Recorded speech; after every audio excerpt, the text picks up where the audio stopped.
Buenos días, mis queridos estudiantes del año tercero y cuarto ABCD. Les saluda en esta semana número 6 su gran maestro, el profesor Juan Eduardo Bravo Muñoz, del área de Ciencias Sociales.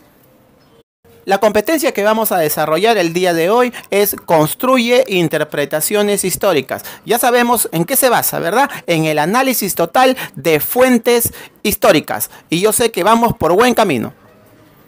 El propósito del día de hoy es elaborar argumentos donde vamos a sustentar una posición sobre si los cambios en la participación de la población a lo largo de nuestra historia han promovido la participación igualitaria. Muy bien, mis queridos estudiantes de tercero y cuarto de secundaria, vamos a empezar recordando las actividades realizadas en las semanas anteriores. ¿Ya? Durante estas 2 semanas hemos analizado diversas fuentes sobre las elecciones de las autoridades. Así que vamos a recordar sus respuestas y todo lo que hemos resuelto después de las interacciones, porque debe estar bastante claro sus respuestas para elaborar sus argumentos. Durante estas 2 semanas hemos analizado las elecciones de autoridades. A pesar de que ustedes no participan directamente colocando o emitiendo un voto por algún candidato, sí participan causando reflexiones sobre la importancia de las elecciones para el desarrollo de las sociedades. ¿Te acuerdas que consultaste a algunos familiares o amigos si han participado en alguna elección, si han sido postulantes a ser autoridades? Muy bien, entonces esas respuestas también las debemos de tener bastante claras. Las respuestas, cuando tú le hiciste la consulta a tus padres, ¿ya? Y también le hiciste la consulta de por qué sería importante revisar el pasado sobre las elecciones o cómo se designan o escogen a las autoridades ahora, la respuesta debe ser, y la debemos tener bastante clara, mis queridos discípulos, es para reconocer cómo se produjo la elección o designación de autoridades o cargos en otros periodos o etapas de nuestra historia, así como la participación de la población en dichos procesos. ¿Ya? ¿Se recuerdan de eso? Entonces, ¿cuál debe ser nuestra respuesta contundente del por qué las elecciones son importantes para la comunidad? Es porque nos va a permitir designar autoridades, ¿ya? Y que va a mejorar y va a desarrollar la participación de la población. Recordamos que en las fichas anteriores siempre han aparecido 6 fuentes importantes, ¿cierto? 6 fuentes que ustedes ya las han identificado, quién es el autor, en qué año y cuál es el tema que aborda. Pero como les repito, no podemos dejar cabos sueltos, debemos tener todo absolutamente bien establecido y bien claro. Para eso le estoy haciendo este repaso de las actividades anteriores. En la fuente 1, ya el autor, tu respuesta verifica, debe ser Zamora Navía. ¿En qué año se elaboró esa fuente? En el año 2012. ¿Y cuál es el tema que se aborda? Es los virreyes y su calidad de miembros de la familia real. ¿Te acuerdas de la semana pasada cuando hemos interactuado? Exactamente, eso es la fuente número 1. Ahora vamos a ver la fuente número 2. Con su autor, Montes Salguero. El año de la elaboración de esta fuente fue el año de 1993. ¿Y qué tema aborda? Las atribuciones de los virreyes. La fuente número 3. El autor, ese debió ser tu respuesta. En la fuente número 3 tenemos el autor Orrego Penagos. Año de la elaboración de dicha fuente, 2007. ¿Cuál es el tema que se abordó ahí? La proclamación del primer presidente del Perú. ¿Te acuerdas, no? ¿Quién fue el primer presidente del Perú? Claro que sí, yo sé que me lo estás respondiendo ahorita. Sí, profesor, parece un trabalengua, tiene un nombre grande. Muy bien. En la fuente número 4, el autor es Paredes M. El año de la elaboración es el año 2019 de esta fuente. ¿Y cuál es el tema que aborda? Las características del primer presidente del Perú. En la fuente número 5, tu respuesta debió ser autor.edu. Año de elaboración 2010.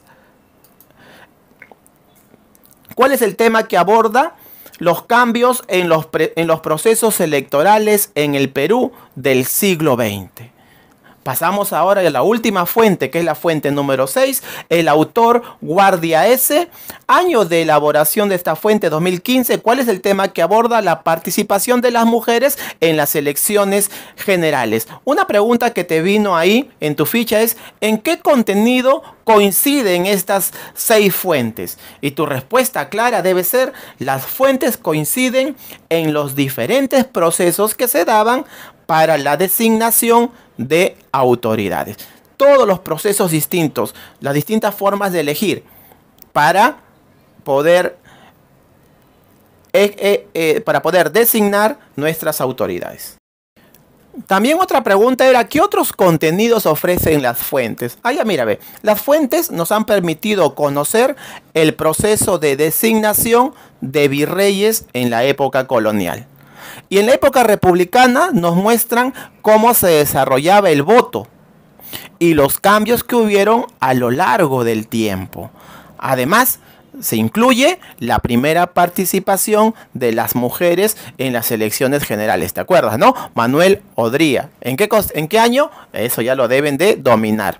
Con la lectura de estas fuentes también hemos reconocido el contexto sociohistórico de la época, las ideas más importantes, las formas de pensamiento y los intereses de los actores sociales. Profesores, ¿quiénes son los actores sociales? Pues los que votan, las autoridades, el pueblo, ¿ya? Entonces es importante relacionar tus aprendizajes ya realizados en las actividades previas para que realices una lectura comprensiva con una mirada histórica de la mejor área y ciudadana, y vamos a poner en práctica tus habilidades para la lectura. Ustedes han debido subrayar las fuentes, los aspectos más importantes, porque eso te va a ayudar a encontrar las ideas principales.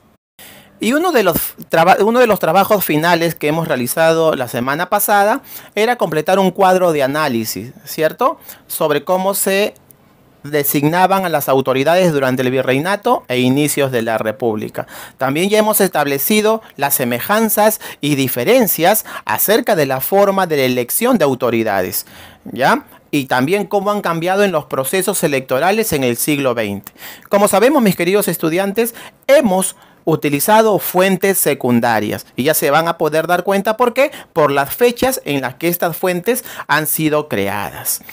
La designación, ideas fuerza que deben tener en cuenta para desarrollar su artículo, ¿ya? Para desarrollar su argumento. La designación de las autoridades coloniales podrían realizarse por lazos familiares o la confianza en los distintos funcionarios. En cambio, en el siglo XX, la elección de autoridades se daba a través del voto. Ahí podemos ver un cambio, ¿cierto? Mediante la confianza durante la época virreinal y mediante el voto en el siglo XX, ¿ya? Eran muy pocas las personas que gozaban de este derecho del voto, pero a pasar del tiempo se logró que más ciudadanos y ciudadanas se les reconozca el derecho a elegir y a ser elegidos. Mis queridos estudiantes, ahora sí, llegó el momento de realizar el reto en el cual ustedes me van a demostrar todas las capacidades que han adquirido durante estas 2 semanas del trabajo en la interacción, que van a utilizar todas las fuentes estudiadas. Vamos a poder mostrar nuestras opiniones, ¿ya?, basados en fuentes y en argumentos válidos, usando las 6 fuentes mencionadas anteriormente. Yo confío bastante en ustedes, pero igual les voy a brindar un ejemplo de cómo deben realizar su texto argumentativo. ¿Cuáles son los pasos a seguir para llegar finalmente a esa hoja donde tú vas a colocar todos tus conocimientos y todos tus argumentos para fundamentar tu hipótesis, tu idea y salga tu tesis? Sin más, mi querido estudiante, observemos el ejemplo. Estudiantes, en el ejemplo, para que elaboren su texto argumentativo, voy a tomar un tema yo X, que también va con el grado de ustedes, pero es solamente de modelo. Ustedes lo van a tener que realizar sobre las elecciones, ¿ya? Sobre los textos y las fuentes que hemos observado, que hemos analizado en estas 2 semanas. Este es un ejemplo nada más para que les pueda guiar. La situación de la mujer en el Perú colonial. ¿Entre qué siglos se encuentra? Entre los siglos XVII y siglo XVIII. Vamos a ver entonces la poca o nula defensa de los derechos de los indígenas. Cómo la mujer, la población, era obligada a trabajar en beneficio de la corona española y también cuál era la influencia de la Iglesia Católica en estos siglos. Para la elaboración de nuestro texto argumentativo, mis queridos discípulos, debemos basarnos en fuentes históricas. ¿Ya? Estamos haciendo un pequeño repaso. Y que las fuentes históricas se dividen según su relación temporal con el pasado, que se subdividen en primaria y secundaria. ¿Qué es una fuente primaria? Es cuando se elaboran de manera paralela a los hechos. Es decir, son contemporáneos a los hechos que estudiamos. Ejemplos de fuentes directas: las cartas, las memorias, las fotografías o las cerámicas. Las fuentes secundarias son las que se elaboran a partir de fuentes primarias. Suelen ser libros, artículos, etc. Esas son las fuentes indirectas.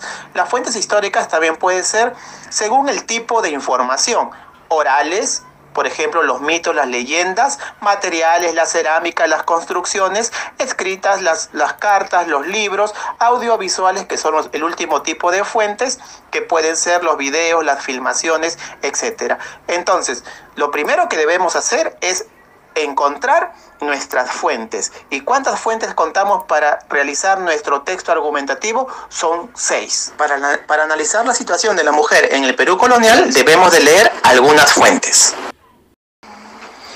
Por ejemplo, la fuente A, la imagen de la mujer en la colonia. Tenemos esta fuente escrita por Langue en 1997, entonces es una fuente secundaria. ¿Qué nos dice sobre la imagen de la mujer en la etapa colonial? Que la imagen de la mujer es creación de los hombres, que existen códigos del comportamiento femenino, instituyendo un modelo de conducta y personalidad para las mujeres que deben ser puras, con bastante honor, sumisas y obedientes al hombre. Eso sacamos de esta fuente, que van a ser nuestras ideas principales, por lo cual lo subrayamos. Seguimos analizando, por ejemplo, la fuente B, escrita por Guardia el año 2013. La visión de las mujeres españolas y de las mujeres indígenas. De ahí podemos destacar: las mujeres españolas eran sometidas a la potestad paterna, eran entregadas por el padre al futuro esposo. Las mujeres indígenas estaban obligadas a tejer durante todo el año, ¿ya? No pudiendo tejer ropa para ellas mismas, solamente para sus esposos, ¿ya? Las mujeres quedan guardando el ganado y de lo que se les pierde tenían que pagarlo con el tiempo. Así es que muchas veces de ellos se veían obligadas a huir o a ser esclavas perpetuas. Mírenme lo que nos dice esta fuente acerca de la comparación entre las mujeres españolas y las mujeres indígenas. Las mujeres españolas bastante protegidas por el padre, y cuando el padre las dejaba, eran entregadas al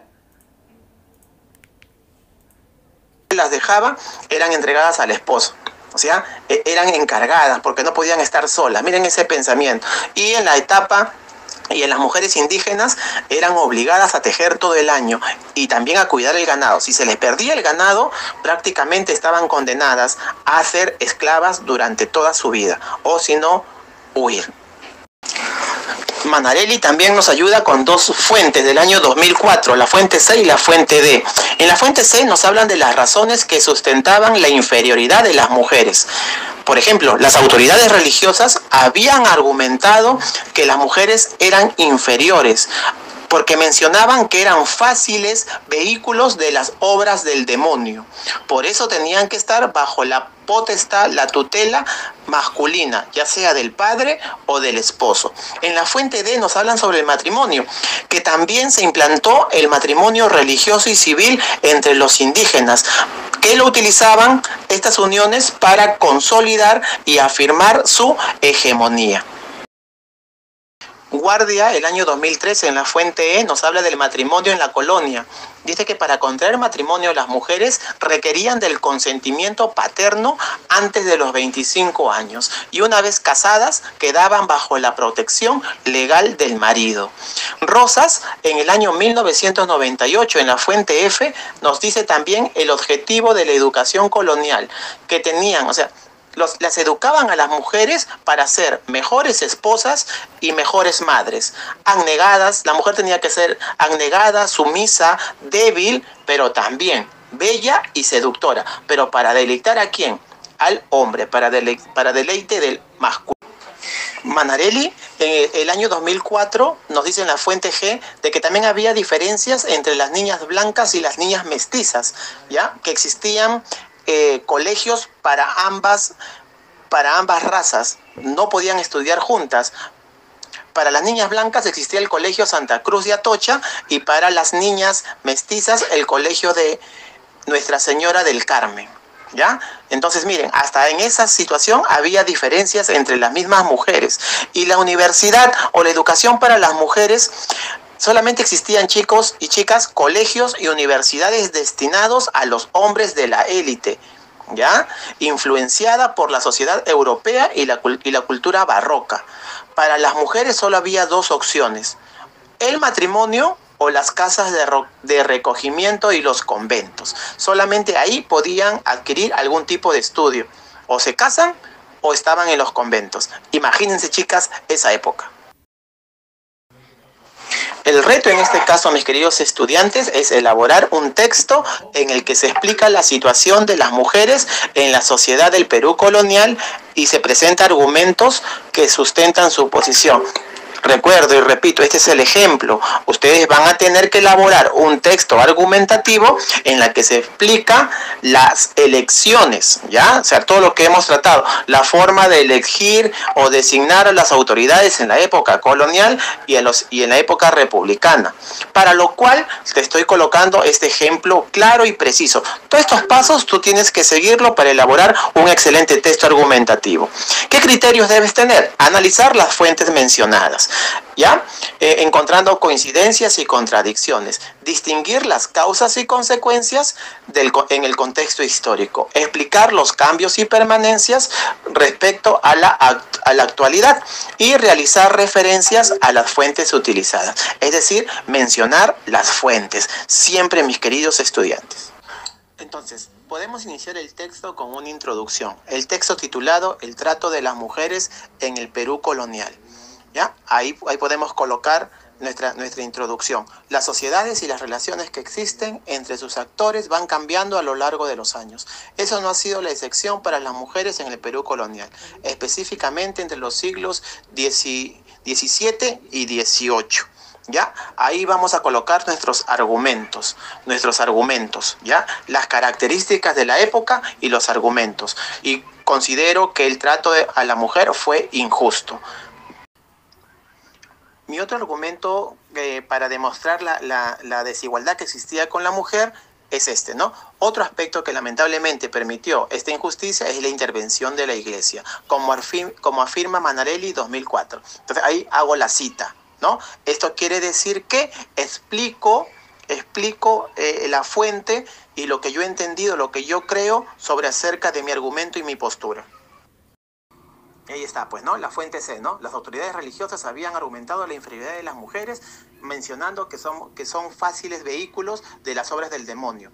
Por eso es necesario que estén bajo la tutela masculina de un padre o un esposo. ¿Ves? Ahí estás argumentando. ¿Según quién? Manarelli, año 2004. Si tú quieres lo colocas así, recuerda, va entre comillas. Si haces una cita, si tú lo haces con tus propias palabras, lo que has entendido, ya se llama parafraseo y no se coloca entre comillas. Y para finalizar nuestro texto argumentativo, debemos de señalar nuestra postura, ¿ya? Nuestra postura. Para finalizar, quiero enfatizar en la inequidad que existía la desigualdad que existía entre los hombres y las mujeres, ¿ya? Y fundamentas, repites algunos de tus argumentos importantes y luego también tienes que hacer una comparación de los sucesos de esa época con la actualidad. en comparación con la actualidad. Esta situación es semejante, es diferente con lo que se vive en estas épocas. Y así, mis queridos estudiantes, estarías terminando tu texto argumentativo. Yo sé que vas a seguir todos los pasos, que vas a hacerlo con bastante orden y vas a realizarme un excelente texto argumentativo, ¿ya? Eso va a ser revisado porque ese es tu producto de estas 3 semanas de trabajo. Así es que demostremos que valió la pena todas las interacciones que hemos realizado.